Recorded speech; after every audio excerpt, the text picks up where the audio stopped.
Hello, and welcome to episode 76 of Outnumbered the Podcast. Have you ever wished that you could just press the reset button and start over and develop a new normal? Well, you can. And in this episode, we're going to cover how to create your own new normal in 5 different areas: emotional new normal, physical new normal, relationships new normal, financial new normal, and a new normal for your health. So if you're ready to create a new normal for your life, let's get started.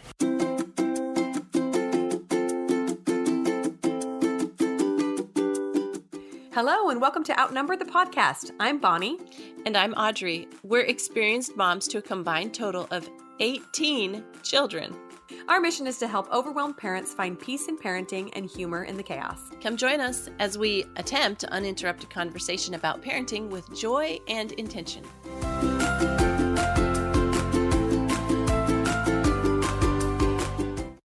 All right, and so now we are going to talk to you about creating a new normal. And we don't mean a new normal like the way it's been being talked about in the media and everybody else is talking about it. We've got a little bit different take on the new normal. So we're going to jump right in after Bonnie has something to make you laugh. Okay, so this is not meant in any way as disrespectful for a scary time when many people are getting sick and worried about their health, but it is a little something to lighten the mood.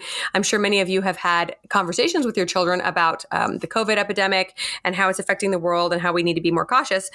And one day we were having this talk around breakfast, and one of my little kids, I can't even remember which one, but they were eating granola, and they said, I think it was my 2-year-old or my 3-year-old, and she said, "What's a granola virus?" "What's a granola virus?" she said, and everybody cracked up, and we said, no, honey, it's called a coronavirus, and it's very serious. We're, trying to explain things. She goes, "I don't like a granola virus. I like this granola though," or something like that. So every time someone has granola now, they're chit-chatting about, don't eat granola, you'll get the granola virus. So that's our way of blowing off a little bit of stress. And I hope that doesn't come across as disrespectful, but it gives me a good chuckle anytime I'm feeling stressed out about this whole thing. Oh, that is so cute. That reminds me, the other day, we talk a lot about, in our episode on picky eaters, we talk a lot about introducing your kids to different foods. So we were having lobster the other night. We bought a package of lobster and all the kids were trying it. And my little 3-year-old says, "Pass the monster." She wanted to try the monster. Well, it does look like a monster. Those things are kind of freaky looking. And after we all got done laughing, we said, "Do you mean lobster?" And she says, "Oh yeah, pass the lobster." That's a scary monster. That's adorable. All right. So today we're going to talk about creating a new normal. And we don't mean the kind of new normal that's been talked about in the media where you have to just change your life and adjust to the new way that things are. What we're talking about is what we talk about often, and that is making our own intentional choices about what we want our lives to look like. So we do want to take lessons from being in quarantine for months and months on end. So what things have you learned from quarantine? And what things do you want to take? What positive things have you benefited from during quarantine that you want to take forward into the rest of your life? So that is what Bonnie and I have been doing some self-reflection on, and we're going to be talking with you about today. Right. And when we started, when we hopped on this call, Audrey and I started talking a ton about all the things that were changing. We're like, well, we better just hit record because this is exactly what we're talking about. All the things that we're shifting and adjusting, especially in our states that are moving from phase 1, possibly into phase 2, and figuring out what this is going to look like for the next few months. So we have split this episode into 5 areas. We're going to be talking about the transitioning in the emotional area, the physical area, in relationships, financially, and in the arena of health. So those 5 different areas are going to help us break it down. Right. So starting with emotional new normal. Time in quarantine has been slow and quiet. And there's been a lot of time for self-reflection. I'm speaking for myself, but I think maybe a lot of people can relate to this kind of slowed down time. In fact, I even saw someone has been calling it the great pause, where a lot of things are on pause. And so you have more time and maybe you've spent more time scrolling, but maybe also you've been spending some more time in reflection. So one question I've been asking myself is, who do I want to be in 20 years?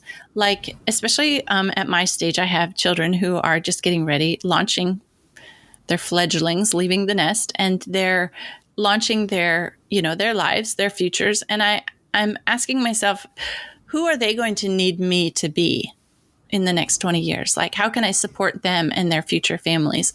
And so I've been thinking a lot about creating a new Audrey, or maybe a new and improved Audrey. There you go. I love that thought. I think that you're very good at looking ahead to that future goal you have for your family. And the past probably 10 years or so, I've been really stuck in the baby phase. And so it's been hard for me to even look up out of the pile of diapers I'm buried in. Oh, I know it. But I love that concept. And I also have been able to do a lot of self-reflection at this time. And I feel like I've been open to more suggestions from God, from my loved ones, from all my surroundings as to how I can improve and become a better person. And I've loved that. I know that so many of us are just running so fast all the time that it can be hard to pause and think about, am I even running in the right direction, right? Do I need to stop and think if all my actions are getting me to the place where I want to be? So yeah, I love that.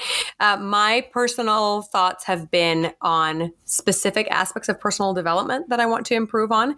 I really feel like there's something kind of waiting for me if I can move past this current place of where I am personally.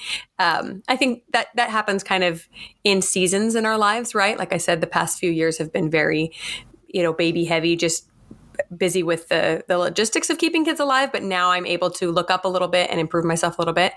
And then also just lots more grace and patience with myself. So when I'm running around fast, I have a hard time being graceful with my mistakes and saying, that's okay. That's just something that didn't work out for us. Or maybe you need to slow it down because you're not juggling all the balls the way you anticipated, right? So that's been really a peaceful feeling to have more patience with myself. Yeah, that makes so much sense. Like being strung out all the time, you don't hardly have time to slow down and think about yourself and your own needs when, we're so busy taking care of others' needs and dealing with everything else that we allow and bring into our lives.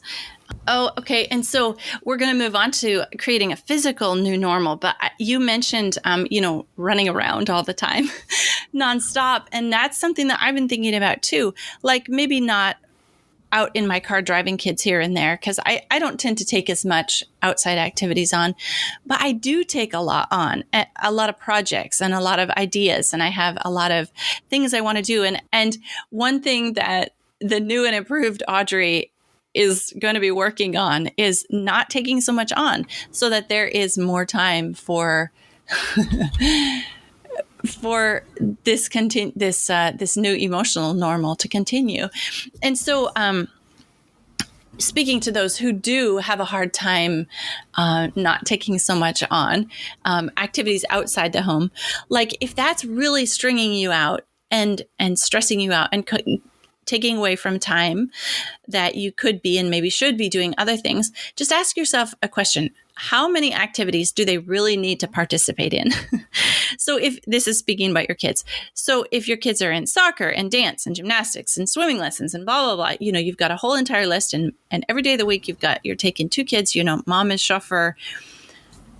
Well, how many activities do they really need to participate in? So the thought here is that if you give your kid one activity, just say, okay, you can choose music lessons or sports or, whatever, just give them a choice. Then they can become a master in the one thing that they've chosen instead of being sort of proficient in a whole bunch of different areas. It's just another way of looking at it. I'm not saying it's right for you, but it's one way to take a whole bunch of things off your plate. Yeah, I love that you brought that up. I didn't think that I had a problem with putting my kids in lots of activities until I had 9 kids.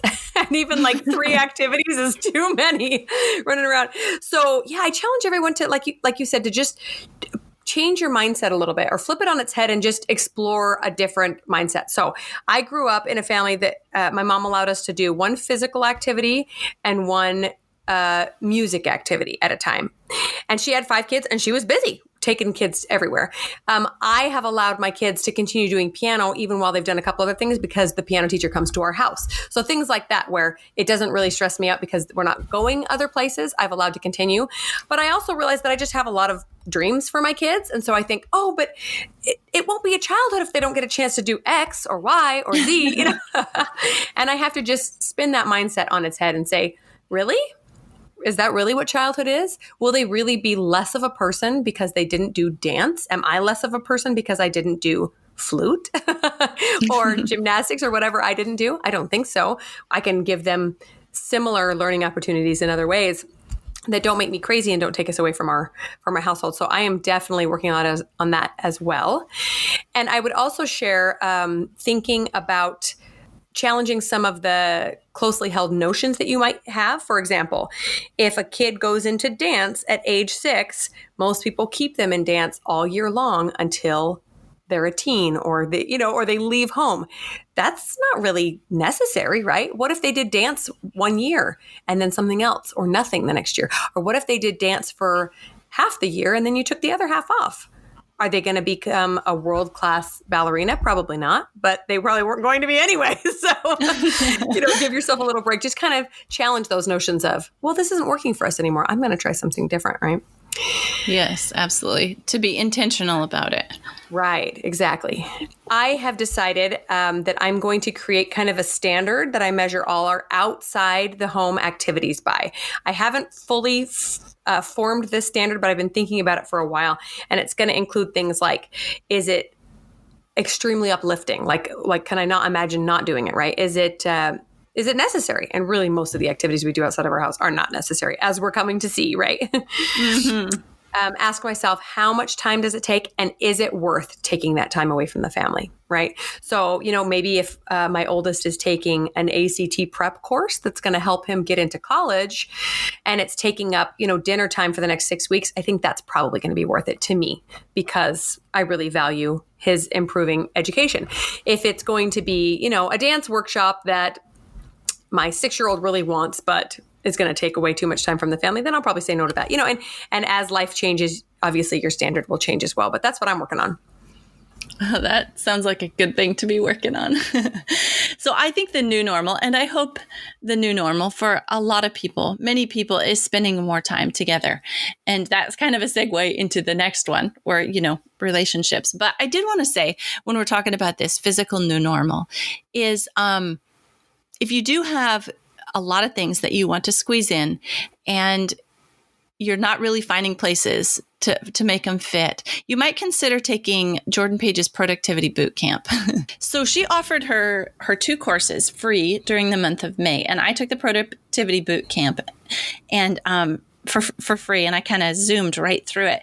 And I think the number one thing that I took away from this was not how to squeeze more stuff in and do more.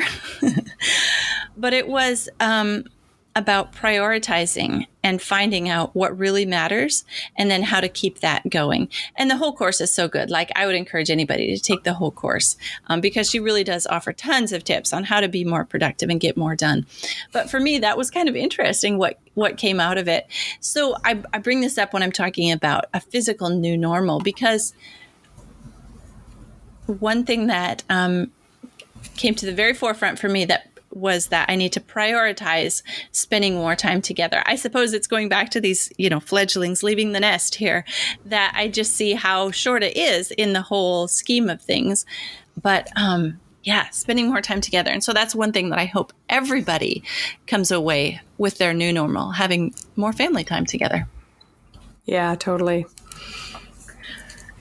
All right. So moving on to relationships, interpersonal relationships, new normal. What does this look like? Well, since we all spent lots of time together, I think if you had a relationship with somebody in your house, one of your kids, your spouse, whoever, and there were some sticky spots in the relationship, well, I'll bet some of those got dealt with and worked out instead of glossed over.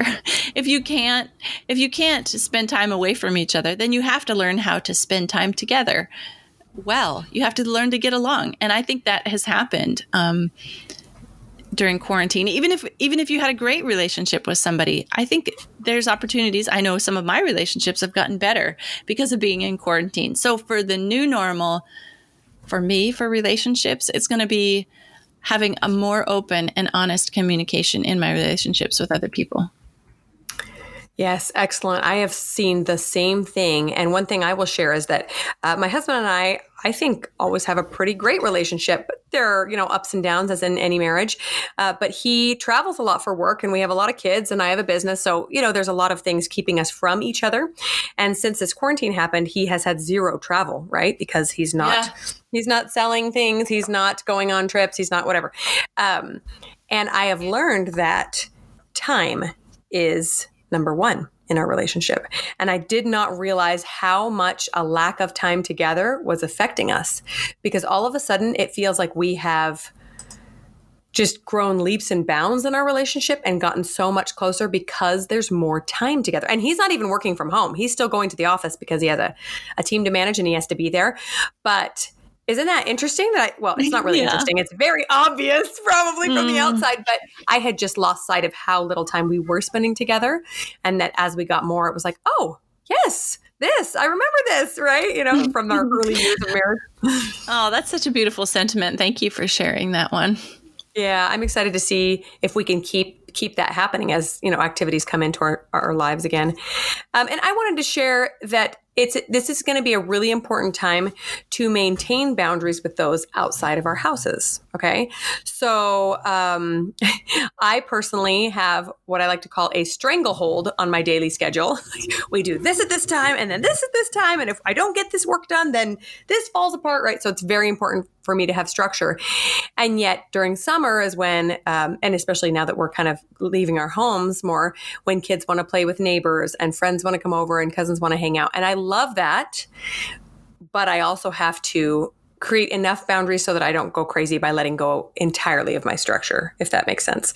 So it's kind of a two-sided thing that I'm working on. I'm working on maintaining my own necessary structure for my own sanity while also relinquishing just a little bit so that I can have those relationships again that we haven't had for several months, Yeah, totally. I think everybody during quarantine, I think one thing everybody saw was how awful it felt to have lack of structure. Like maybe the first week, you slept in till 11 and ate potato chips for breakfast. And then everybody was like, ugh, this is just horrible.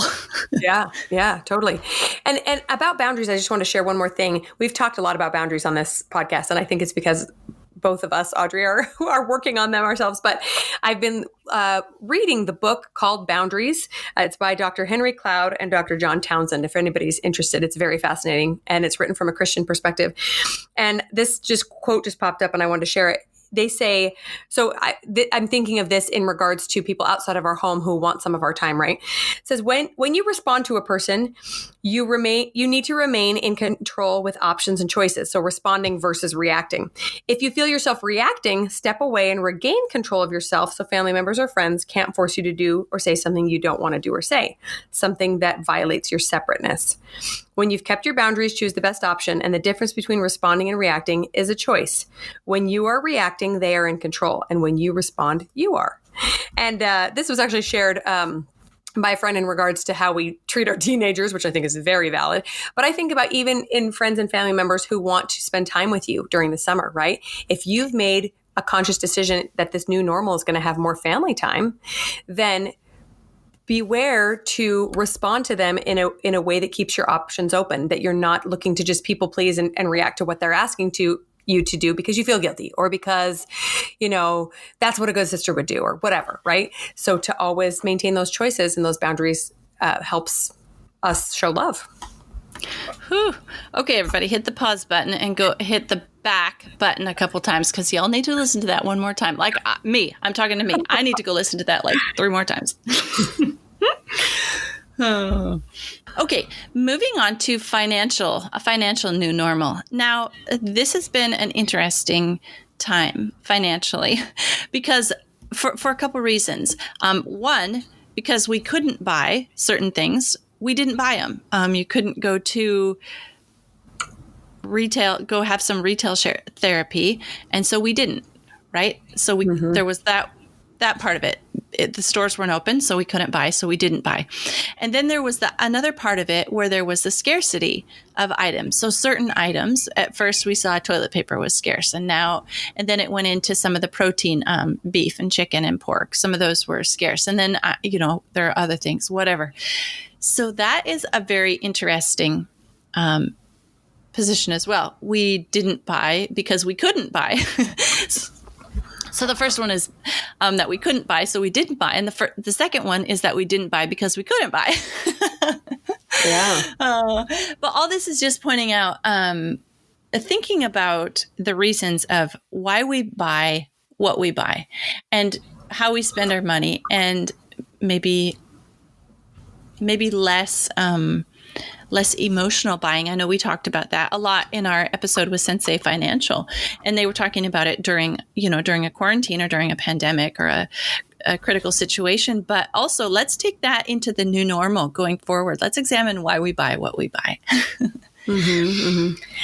And then, so another thing that came out of that, and also because, thinking about the things that we couldn't buy, I saw one headline that said, America stress bought all the baby chicks. And I don't think the writer of it was a cute headline. Maybe it was clickbait, but I don't think the writer of the article understood that people weren't buying cute, fluffy baby chicks to make themselves feel better, but people were wanting to get in control of their own food supply. Yeah. And and a lot of people, planting a garden, what did they call it? A quarantine garden? I think there was even a hashtag for it or something. Everybody is like, well, why don't I have a garden in my backyard? Why aren't I growing my own food? Right. And then the third area, kind of an interesting one, is homeschooling. It's interesting to talk about this during a financial new normal, right? So in our episode on homeschool obstacles, we addressed this topic of being able to afford to homeschool a lot. And then we have a whole very popular episode, How to Afford Kids. But so there is a big part of it is a financial decision as well if you decide to homeschool your children. But I think, and Bonnie and I don't know, maybe we should do a whole episode about why we think people should continue to homeschool their kids going into the future, coming out of quarantine. But maybe maybe I'm allowed to put that on my list of things that I hope for people as part of their new normal, at least to examine why they're choosing the educational method that they're using, and to make an intentional choice. Yeah. I think that lots of moms whose kids were in school before are thinking, hey, this isn't so bad. We could do this. And another large group is going, this is terrible. I'm never going to do this again. I wouldn't blame either of you. We really don't. We have been in both places. Yeah. And we also stress bought chicks. I think we have 25 now. They're really cute. And we're excited for our eggs that are coming. But of course, now we have to buy now we have to build a big coop, so that's going to cost us money, but oh well. So our financial normal has been a big new normal. We have been blessed financially the past 10 years or so with plenty of money to support our big family, and we've been very grateful for that. But then my husband's in sales, so his commission stopped. That was a big portion of our income, and all of a sudden we looked at our budget and went, uh-oh, now what, but it's actually been really, really refreshing. So we budgeted before I'm just going to share the budget system we use is called You Need a Budget, or YNAB is the app. And we're big fans of it. It's like one of those zero-based budgeting platforms. So if you're looking for one, that's a good free one you could try. And much of it was working for us, but there was also a lot of fluff spending, just because we could, because I needed something at Target and I would go to Target and spend a couple $100s on who knows what, right? And then all of a sudden we couldn't. And it felt kind of good to trim the fat and go, okay, let's take a deep, hard look at our finances and decide what is necessary and what is not. So while Audrey took Jordan Page's productivity boot camp last month when it was free, I took the budget boot camp. And it was also very, very enlightening. I recommend that one. Or remember, Sensei Financial also has 2 really awesome financial courses you can look into. And if you feel still kind of iffy about your finances, like managing them is not your favorite thing maybe, or you're just still a little scared of it, take a course. There are so many affordable options and even free options, videos and blogs and lots of resources out there to help you get a handle on it. And I have felt really, really empowered the last month or so as we've dove deep and really cut out the unnecessary spending. And it feels really, really good to know that when life does get back to normal, hopefully soon, that we will have so much better handle on our spending that any excess can then go towards savings or maybe paying off our house or any number of large goals that we've felt were out of our reach in the past. So we're pretty excited about this new restructuring of our finances. Yeah, that's pretty awesome to take what could have been something pretty bad and make such a good situation out of it. Yeah, we're hoping. Okay, and the final area that we're going to cover is health, a healthy new normal. So what does it mean? So in quarantine, there was a big emphasis on spending time outside. So people were exercising outside. People were just spending time outside in their backyards in the sunshine, maybe tending to the chicks or planting the garden. Mm-hmm. And all that was really important to get, the fresh air and all that was really super important. But a side benefit of that was vitamin D. Most Americans, more than the majority of Americans, are deficient in vitamin D. And they think that, just a side note here, they think that could be one reason why the coronavirus was so lethal in the U.S. is because of the vitamin D deficiency. But anyway, so an emphasis on time outside would be an awesome new normal to have. But then I saw a lot of people going back to home-cooked meals. Obviously, can't eat in a restaurant. You've got to cook at home. Yeah. I saw tons of people getting into sourdough bread making, something I didn't do because our family, when you're off of flour and sugar, sourdough bread making isn't really in your in your repertoire. But it was really neat to see people making sourdough bread loaves and posting it and sharing it and their tips and all that. I think we can categorically say that what you cook at home is probably most likely going to be healthier than what you eat out. And even on, you can control your portions better. There's so many ways that it's healthier for you to cook at home. And let's take that into our new normal is healthier eating. And then going back to exercise, definitely exercise more often and exercise outside. Like those things really, if everybody prioritized exercising, I think everybody would just be feeling better. And like you and I have talked about so many times, Bonnie, not only feeling better, but mentally in a better place to go through every day. Yes, and that was going to be the first thing I talked about was exercise. Guys, I have to say up front that I get the feeling of, one more thing on my list and I don't want to do it. I get it. I have gone through these really radical times of exercising because when I'm exercising, I'm usually going whole hog and I'm doing something every day and I feel really fit and strong. And when I'm not, I'm doing zero for like months at a time. I'm kind of an all or nothing person and I know it's not healthy, but that's just kind of how my mind works. And so during quarantine, I went from one of those periods of almost no exercise because life was crazy and I had a baby last year and, was just kind of trying to keep my life together to I miss this for the sanity aspect and getting back into it. And having a little bit more time at home has allowed me to fit that in, right? I'm not running kids places. And so I'm so grateful for it. All of a sudden, I feel strong. And that is one of my most missed feelings that I have had in the last, year or so is I forgot how good it felt to be strong, to go to lift up a kid and not feel exhausted, right? Or to take laundry up the stairs and skip stairs, right? And just feel so energetic. And if there's anything moms need more of, it's energy, right? So yeah. Just highly recommend trying to find something that works for you.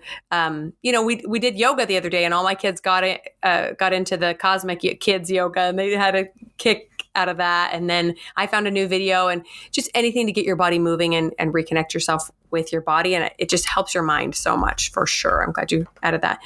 I was also going to say, on the cooking at home, that could also be a financial new normal, right? Save yourself tons of money. We are not big eater outers, if that's a word. Not a family that eats out a lot, but we do order pizza occasionally, or, we'll be at the park and decide to just go get hamburgers and eat at the park. And just having restaurants be closed and taking a closer look at our finances, all of a sudden we were only maybe getting takeout once a month instead of once a week, and saving tons of money. I mean, I get it. Most people don't have a family of 11 to feed at Chick-fil-A or whatever, but still, even smaller families, it is very expensive to feed your family at a restaurant. So that's also a financial thing.